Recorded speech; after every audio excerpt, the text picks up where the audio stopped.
Alors, une petite série de vidéos sur les suites pour savoir si une suite est arithmétique, elle est géométrique, et si oui, comment on fait pour savoir, pour le démontrer, et sinon, comment on fait pour savoir, pour démontrer qu'elle n'est pas arithmétique ou géométrique. Bon, alors, une suite est-elle arithmétique? Avant de se poser cette question-là, c'est déjà savoir qu'est-ce qu'une suite arithmétique. Donc une suite arithmétique, c'est quand pour passer d'un terme au suivant, on va faire toujours la même opération. Imaginez que ça continue à U2, U3, etc. On va rajouter toujours le même nombre qu'on va appeler raison et qu'on va noter R. Autrement dit, pour calculer U1, qu'est-ce que j'ai fait? Je suis parti de U0 et j'ai rajouté R. C'est ce que nous dit le schéma. Pour calculer U1, U2, pardon, ici, j'ai pris le terme précédent qui était U1 et j'ai rajouté R. Et cette formule-là se généralise en disant que pour calculer UN plus 1, je prends le terme précédent, donc U1 10 N, et je rajoute la raison. Donc ça, c'est la définition d'une suite arithmétique. Et on voit bien que l'écart entre chaque terme, c'est la raison. Autrement dit, quand j'utilise cette formule-là et que j'isole la raison, donc le R reste ici, le UN, je vais passer de l'autre côté, on aura quoi? UN plus 1 moins UN doit être égal à la raison, et c'est vraiment là-dessus qu'on va se baser pour savoir si une suite est arithmétique ou non. Faisons des exemples. Alors, premier exemple, UN c'est égal, je ne sais pas, à 5N plus 1. Si vous avez un doute, vous commencez par faire des petits calculs.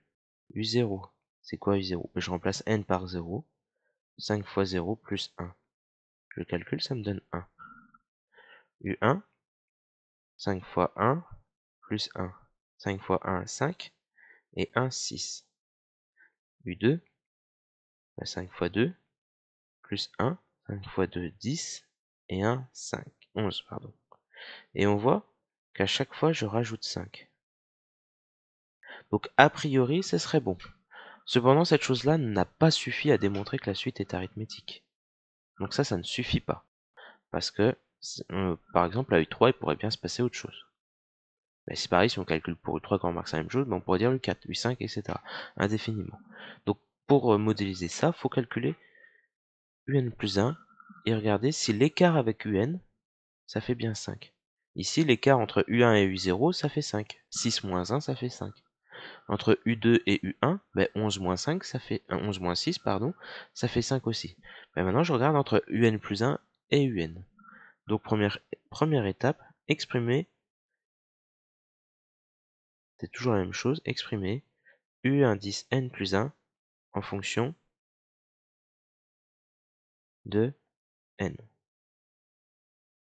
Donc, c'est-à-dire que dans la formule qui est au-dessus, je change le N en N plus 1. Je veux UN plus 1.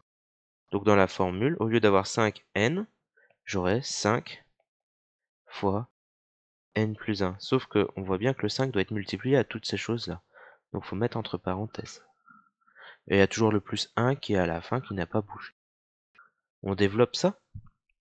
Donc 5 fois N, 5 fois 1. Donc 5N plus 5 fois 1, 5. Plus 1. Donc on va avoir 5N plus 6. On a exprimé UN plus 1 en fonction de N. Et la deuxième étape maintenant, c'est reprendre l'encadré.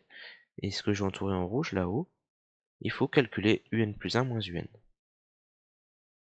On calcule UN plus 1 moins UN. Je remplace. UN plus 1, c'est 5N plus 6. Moins, et je mets UN à la place. Là. Moins UN, donc moins 5N plus 1. Attention, c'est moins toute cette chose-là. Donc pareil, on met des parenthèses. On calcule ça. 5N plus 6, ça ne bouge pas. Par contre, avec un moins 1 devant la parenthèse, c'est comme si on développait par moins 1, c'est-à-dire on va changer les signes. Donc on va obtenir moins 5N, moins 1, et non pas plus 1. On remarque ici que les 5N, moins 5N, ça se simplifie. Il ne reste plus que 6 moins 1, et 6 moins 1, ça fait 5. Donc autrement dit, là dans le calcul, on a fait UN plus 1 moins UN, et l'écart entre les deux, c'est la raison, si on se remémore cette formule-là. Donc, Si je fais passer le un de l'autre côté, ça fait un plus 1, ben c'est un, et je rajoute 5. Ça veut clairement dire que c'est une suite arithmétique, parce qu'on rajoute à chaque fois un nombre, et ce nombre qui est rajouté, c'est 5. Donc, un est arithmétique